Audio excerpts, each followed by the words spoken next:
కుత్బుల్లాపూర్ నియోజకవర్గం నిజాంపేట్ క్రితం రోజులుగా కురుస్తున్న వర్షానికి అతలకుతలమవుతున్న విషయం తెలిసిందే.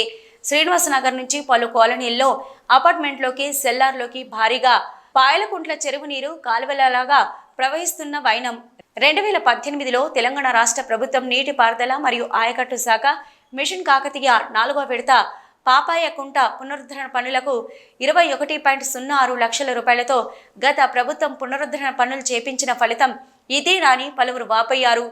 ఈ నీరు నిజాంపేట చెరువులో కలుస్తుంది. బజార్లు రోడ్లే దిక్కని దీనికి సరిగా నాలా కూడా లేదు. నీరు పోయే క్రమంలో ఇండ్లు అపార్ట్మెంట్లు నిండడంతో బయటకు రావడం కూడా భయంగా బయటకు రావాల్సిన పరిస్థితి. పిల్లలు స్కూల్కి వెళ్ళలేని పరిస్థితి. రాత్రిపూట బయటకు రావాలంటేనే భయంగా ఉందని కాలనీ వాసులు చెప్తున్నారు. ఇంత జరుగుతున్నా ఇరిగేషన్ అధికారులు, మున్సిపల్ అధికారులు, ప్రజాప్రతినిధులు వచ్చి చర్యలు తీసుకున్నది లేదని వాపోతున్నారు. దీనిపై తక్షణమే చర్యలు తీసుకోవాలని కాలనీ వాసులు కోరుతున్నారు.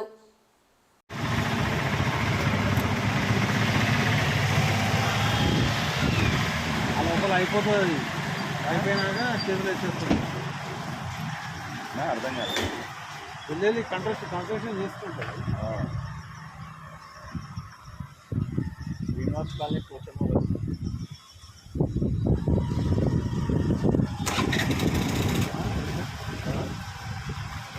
చెరువు ఇంకా నాన్న నయం మాలూम बोलता శ్రీనివాస్ కాలనీ పోషణ